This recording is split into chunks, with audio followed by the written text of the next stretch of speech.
South India shopping mall ఇప్పుడు RC Puram BHEL లో ప్రముఖ సినీ తార శ్రీలీల గారిచే డిసెంబర్ 6న గొప్ప ప్రారంభం.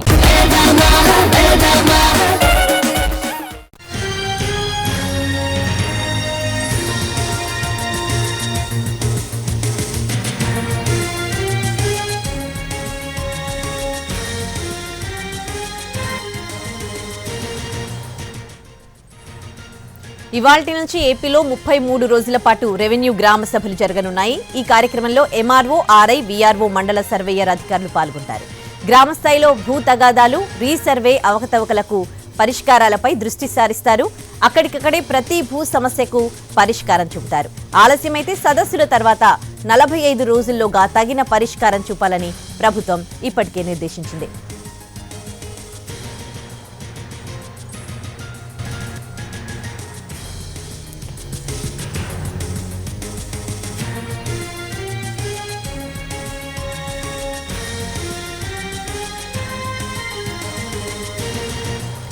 ఇవాల్టి నుంచి 33 రోజుల పాటు కూడా ఏపీలో రెవెన్యూ గ్రామ సభలు జరగనున్నాయి. ఇక ఇదే అంశానికి సంబంధించి మా ప్రతినిధి రాము మరింత సమాచారం అందిస్తారు విజయవాడ నుంచి. రాము, ప్రారంభమయ్యాయా గ్రామ సభలు? ఎటువంటి సమస్యలు దీని దృష్టికి వస్తూ ఉన్నాయి? పూర్తి డీటెయిల్స్ ఏంటి?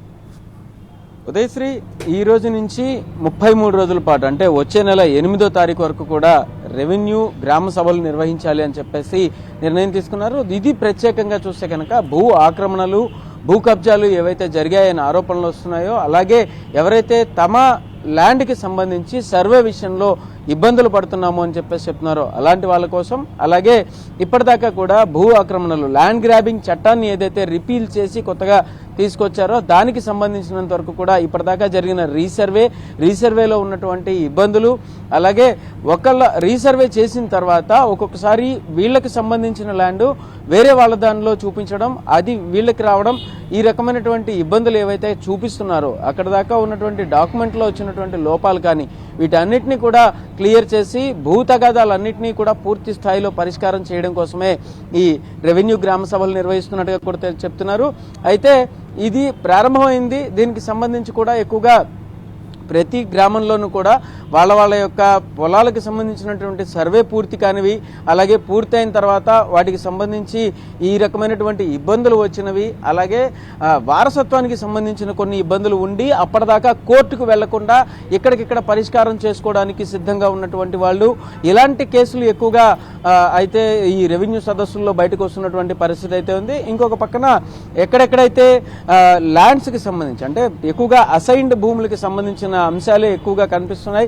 అసైన్డ్ ల్యాండ్స్, అలాగే ఎక్కడైనా కూడా అటవీ ప్రాంతాలు ఏవైతే మిక్స్ అయి ఉంటాయో అటువంటి ప్రదేశాలు, అక్కడ కొంత ఇబ్బందులు కనిపిస్తున్నటువంటి పరిస్థితి అయితే ఉంది. అలాగే ప్రభుత్వానికి సంబంధించినటువంటి ల్యాండ్స్ విషయంలో కూడా కొంత ఉన్నటువంటి ఇష్యూస్ కూడా క్లియర్ చేసేటటువంటి పరిస్థితి కనిపిస్తుంది. ఏదైనా మొత్తానికి 33 రోజులు జరగనున్నటువంటి ఈ రెవెన్యూ సదస్సుల్లో పూర్తి స్థాయి పరిష్కారాలను భూ వివాదాలకు ప్రభుత్వం అయితే ఇచ్చేటందుకు అన్ని రకాల ఏర్పాట్లు చేసినటువంటి పరిస్థితి అయితే ఉంది. Udayasri, right, thanks for the live update Ram.